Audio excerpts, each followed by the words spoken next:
Hello Aries, Sun, Moon, Rising, and Venus Signs. Kamusta kayo? Sana po nasa mabuti kayong kalagayan. Welcome back po sa Star Tarot. Kung bago kayo dito, welcome din kayo. Thank you sa inyong support. I truly appreciate them. God bless you all. Aries, maraming salamat po sa lahat ng mga donation po ninyo sa ating channel, sa mga nagsasend po ng super thanks. Maraming salamat po. Una mensahe po ninyo for today is the world energy. Ayan. So, this is a beautiful energy kasi there is an ending and there is a beginning dito, no? Sa world energy. So, ang iba sa inyo dito is going to complete something, is going to accomplish, going to achieve something dito, no? Kaya congratulations, and this is also a time for celebration of your successes, no? Kaya entitled kayo na i-enjoy ninyo, i-savor ninyo ang inyong tagumpay, no, Aries? There is also a new beginning energy dito, so you're about to start something new, no? You're going to embark on a new beginning dito, you're going to start something beautiful, maraming opportunities and possibilities that are coming your way sa ngayon. Bago, no? Bagong mga pagkakataon ito para sa inyo, Aries. There is also a travel energy dito, kaya most likely ang karamihan sa inyo is going to travel. That could be traveling the world or traveling internationally. Maaaring ganun ang ganap for various reasons, depende sa inyong sitwasyon. Six of Wands is a success card, no? This is a success card, and the world energy as well is also a success card. Kaya looks like sa ngayon marami talaga kayong pagtatagumpayan. May mga iba't ibang parte ng buhay ninyo sa ngayon na may mga victories kayo, no? That could be a series of successes, maaaring ganun ang ganap, or talagang isang bagsakang sobrang tagumpay kayo, no? Dito sa Six of Wands, matagal na ninyo itong pinagtrabahuan, no? Matagal na ninyo itong pinagsikapan, and this is a very sweet victory for you. Napakaganda kasi you will be finally on the spotlight. Nandito na kayo. Ang spotlight nandito na sa inyo. Maiilawan na ang inyong galing, ang inyong performance, ang inyong ginagawa ang trabaho, sa ngayon. Maaring mabigyan kayo ng recognition, mabigyan kayo dito ng award, mabigyan kayo ng promotion, ng pay raise, yung mga ganun ba. This is going to be a rewarding endeavor sa ngayon. Page of Swords, maaaring may mga balitang parating dito, magagandang news, wonderful news, no? That could be related to opportunities, or that could be related to something na makakatulong sa inyo na makapagdesisyon. Kasi maaaring ang iba sa inyo is needing some clarity, needing some enlightenment, at yung mga balita or information na parating sa inyo, yun ang maghahatid sa inyo ng kalinawan. Yun ang maaaring magiging susi para dito sa inyong sitwasyon na makapagdesisyon kayo. Page of Wands then is also good news. Maaaring related naman ito sa opportunity linked to your trabaho, career, or negosyo, no? So, maraming balita ang parating. Make sure na lagi ninyong tinitignan ng ang telepono ninyo, mailbox ninyo, kasi there could be letters, emails, text messages, or any kind of correspondence na dadating sa inyo. Iba't ibang klaseng balita ang maaaring makarating sa inyo dito, no? So, good luck to that. What else? We have 10 of Wands. Ayan. So, maraming endings and beginnings talaga dito sa buhay ninyo, Aries. Kasi 10 is also endings and beginnings. The world energy is also the same energy, no? Pero dito, yung burden naman ninyo dito, yung tatapusin nyo na, yung burden ninyo dito, yung tatanggalin nyo na sa buhay ninyo. Maaaring emotional burden nito, na hirap na kayong bitbitin sa dibdib ninyo, kung ano man ang bagay na yan. Matagal na ninyong bitbit, no? At nahihirapan na kayo. Matagal na ninyong kinikimkim sa dibdib ninyo, kung ano man yan, sama ng loob whatsoever. at i-give up nyo na yan, no? Itatanggalin nyo na yan sa buhay ninyo. At maaari din na ito ay overwhelming task sa trabaho or overwhelming na obligasyon o responsibilidad naman sa pamilya, no? So whatever the case may be, maaaring ang iba sa inyo magkikwit na, no? Iiwanan na, aayawan nyo na to, kung ano man ang mga bagay-bagay na to, or hihingi na kayo ng tulong ngayon, hihingi na kayo ng assistance sa mga taong nasa paligid ninyo. So, maaaring may mag-give up, maaaring merong hihingi ng tulong, no? Tingnan natin kung ano pa ang ganap for Aries. Final message ninyo for today ay angel number 1441. Life goals, mission, sense of self, honesty, important projects. Yan ang ilan sa mga maaaring pagpopokusan din ninyo sa ngayon. It's the time of intense self-development. Focus your mind on your craft. You already have what it takes to succeed, but practice makes a master. So maaaring mag-aaral ang iba sa inyo, magmamasteral, mag-research, you know. It also serves to find your true purpose. Leveling up in your career or business is a priority right now. So good luck po. And that's all I have for you for today. Thank you for watching Love and Light. Namaste. Hello Leo, Sun and Rising, and Venus signs. Kumusta kayo? Sana po'y nasa mabuti kayong kalagayan. Welcome back po sa Star Tarot. Kung bago kayo rito, welcome din kayo. Thank you sa inyong support. I truly appreciate it. God bless you all po. Maraming salamat din po, Leo, sa mga donation ninyo sa ating channel. Sa mga nagsisend po ng super thanks, thank you very much for your generosity. Una mensahe po ninyo ay 10 of Wands. Ayan. So, time for releasing. No? Time for releasing, time for starting a new situation sa buhay ninyo. So, with this energy, Leo, maaaring ang iba sa inyo, marami ng bitbit sa buhay ninyo na nabibigatan na kayo, nahihirapan na kayo. And ngayon, ito yung nararamdaman ninyo na gusto ninyong ibaba, kung ano man yan. Maaaring matagal na kayong naghihintay ng pagkakataon para na magawa ninyo itong ibaba na. Kasi siguro matagal na ninyo itong tinitiis, matagal na kayong nagtsatsaga, no? Naghihintay siguro ng breakthrough, and maybe ngayon nakasilip na kayo ng pagkakataon na eto na yon, no? Ngayon na kayo ngayon na ninyo ito i-give up, ngayon na kayo hihingi ng tulong, or ngayon na ito iiwanan, kung ano man ang sitwasyon na to, no? This could be emotional burden, no? For some of you, siguro may bit-bit pa kayong mga resentments, anger, mga emotional baggages, emotional wounds na gawa pa ng inyong nakaraang relationship, no, or situations, at ngayon hirap na kayo, no, for the longest time na bit niyo yan. So ngayon parang ayaw nyo na, i-give up nyo na, magigising na kayo sa katotohanan na it's time to move on na, no? It's time to move forward in your life. Maybe ito din yung pagkakataon na hinihintay ninyo. The Hanged Man energy is time for reflection, it's time for introspection, it's time for contemplation. And with that, no, maaari ngayon ninyo na pagtanto, na pag-isip-isip na it's about time na i-give up ko na to, tama na to, no? I also have life, diba? Yung ganon.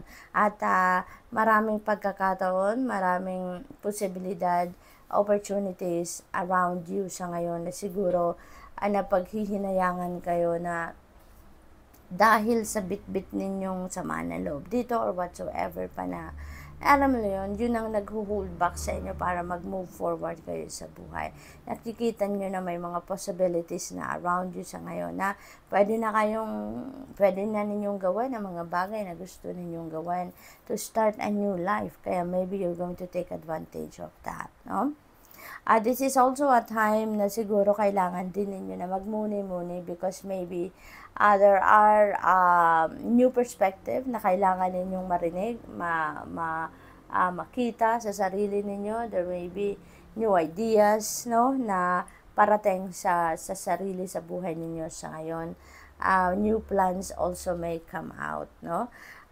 We have four of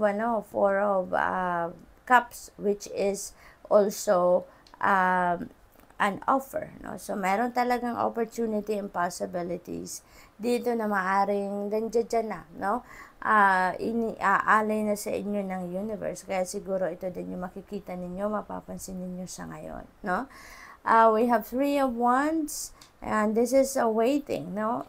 Hangman also is about waiting, and 3 of Wands also, it's about waiting for something. So maybe kung ano man ito, it feels like to me na ito na yung offer na hinihintay ninyo, na makakapagbabago ng inyong sitwasyon with the 10 of Wands, no?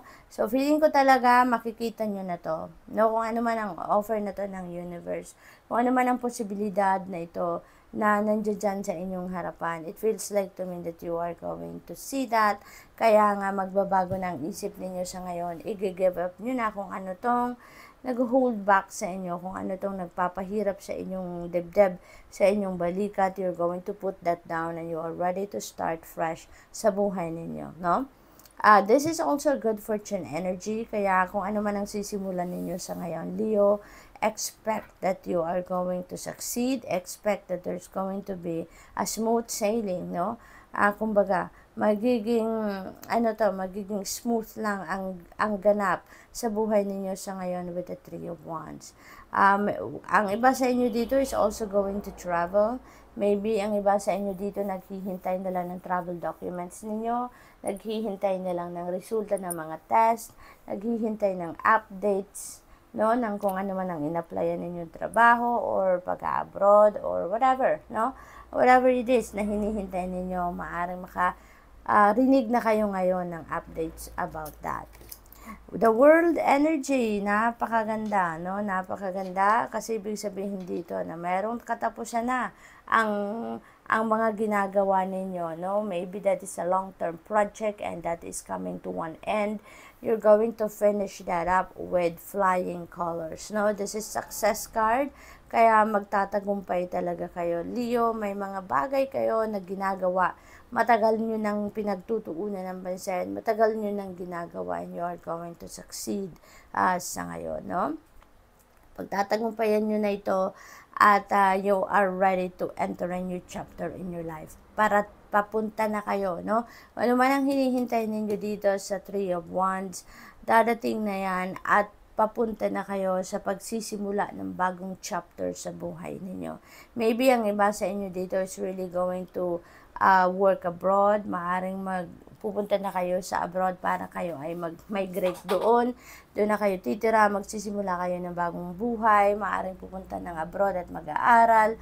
Posibleng ganun din ang ganap. Maaring ang hinihintay ninyo dito is yung proposal sa inyo ng inyong person, at maaaring kayo ay mag-aasawa na, magla-level up na ng commitment ang inyong relationship, yung ganon, no? Or it could be anything, no? But definitely, you are heading towards a new phase in your life dito. Galing din kayo sa tagumpay dito, di ba? This is a success card. You're going to succeed. You're going to achieve something dito, accomplish something. Kaya, marami kayong bit-bit na self-confidence ngayon and motivation and inspiration as you head towards a new beginning. Kaya, inspired kayo dito, Leo. So, good luck po. Tingnan natin kung ano ang final message po ninyo for today. At tumalon na siya. We have angel number 0707. There's compromise, self-awareness, forgiveness, professionalism, empathy, tenacity, and freedom. Let go of what no longer serves you. Yan si 10 of Wands. You're going to let go whatever it is na hindi nyo na kailangan, napapagod na kayo, hindi na nagsuserve ng inyong highest good. Stop holding on to grudges, express your emotions, and aim towards a compromise. Where there's lack of understanding, it's best to just move on. At yun ang gagawin ninyo dito, no? Pag mag-move on na kayo, just the truth will set you free. So, good luck, Leo, and that's all I have for you for today. Thank you for watching Love and Light. Namaste. Hello Sagittarius, Sun, Moon, Rising, and Venus signs. Kamusta kayo? Sana po nasa mabuti kayong kalagayan. Welcome back po sa Star Tarot. Kung bago kayo rito, welcome din kayo. Thank you sa inyong support. I truly appreciate it. God bless you all. Sagittarius, maraming salamat po sa lahat ng mga donation ninyo sa ating channel. Maraming salamat po sa mga nagsisend ng super thanks. I truly appreciate them. God bless you all po. Pauna mensahe po ninyo ngayon ay Six of Swords. This is moving on energy. Napakaganda ng inyong sitwasyon sa ngayon, Sagittarius, kasi maaaring ang iba sa inyo dito, merong sitwasyon na nahihirapan na kayo, no? Nahihirapan na problema. Maybe this is a toxic situation. This could also be a situation na hirap na kayong alam mo yun, sa sitwasyon na yun, hindi, siguro in the past, you've been holding back, gusto ninyong umalis, gusto ninyong tumakas sa sitwasyon na to, pero hindi ninyo magawa, no? Kasi siguro naghihintay kayo pa ng pagkakataon, kasi maaaring, siguro nag-hope pa kayo na mababago pa ang inyong sitwasyon. So whatever this situation may be, whether that is in relationship, family, trabaho, career, negosyo, wherever it is, no, ano man ang area na buhay ninyo na nagtitiis kayo ng matagal na, ngayon you are going to put an end to that. Maaaring kahirapan din ito sa pera, paghihirap sa pera, kasi meron din tayong 5 of Pentacles. So maaaring hirap na kayo sa sitwasyon na to, maaaring sa pamilya, sa relationship, or kahit sa ano pa man which involves money, siguro, no, nahihirapan kayo sa sitwasyon dahil din bunga din yon ng pagkukulang sa pera. Maaaring ganun ang sitwasyon dito. But, you know, you are putting an end to that. No? Nahihirapan na kayo, wala kayong support, wala kayong parang all alone kayo dito sa sitwasyon na to. Maaaring mag-isa lang kayong lumalaban sa hamon ng buhay dito, no? And you are putting an end to that because siguro meron din kayong kapartner dyan, meron din mga kasama kayo pero walang tulong kayong nakukuha at maaaring puro kayo, nasa balikat nyo lang lahat. No, nasa balikat nyo lang lahat ang problema. Parang gano'n. So, this is very toxic situation na para sa inyo. You feel like it is very unhealthy na sa inyo. Kaya, you are putting an end to that. You are moving on with your life. You are choosing yourself dito. No? You are choosing yourself. And you are seeking for happiness, for peace, with harmony. Kaya, ang iba sa inyo dito, you're going to put an end to this and you're going to live physically. No, you are going to leave this situation physically. Maaaring magta-travel kayo somewhere, maaaring aalis kayo dito kung saan man kayo patungo. Diyan ninyo siguro sa tingin ninyo mahahanap yung peace, harmony, love, you know, ang katahimikang kapayapaan, ano? Kaya aalis kayo dito. There is travel energy as well dito sa sitwasyon na ito, no? Travel is also imminent talaga dito for some of you with the Three of Wands, no? With the Three of Wands, this is a good fortune energy. Ang swerte ninyo sa ngayon, mababalot kayo ng swerte, doble pa. We have the Sun energy. This is also about success. Three of Wands is also about good fortune. So, siswertehin talaga kayo sa ngayon. Mababalot kayo ngayon ng liwanag. Sagittarius, magkakaroon kayo ng enlightenment, ng clarity, ng illumination. Kaya maralaman nyo na kung saan kayo dapat pumunta sa ngayon.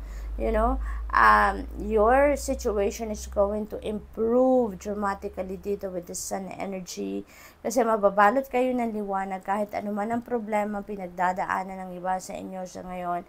You are finding the solution to that, no? Mawawala na ang problema. It's going to start to fade away na sa ngayon dahil makikita nyo na yung solusyon. Makikita nyo na yung way out dyan sa problema yan sa ngayon. And you are going to succeed, no? Sa pagharap sa hamon ng buhay, you will find solution sa ngayon at makikita nyo na ngayon ang clear path ninyo patungo doon sa isang magandang pagbabago sa buhay ninyo. Kasi si Sun energy is about success. This is about material success as well, financial success. Kung problema ninyo pera, makakahanap na din kayo ngayon ng breakthrough, financial breakthrough, at masusolusyonan na ninyo ang problema pangkaperahan.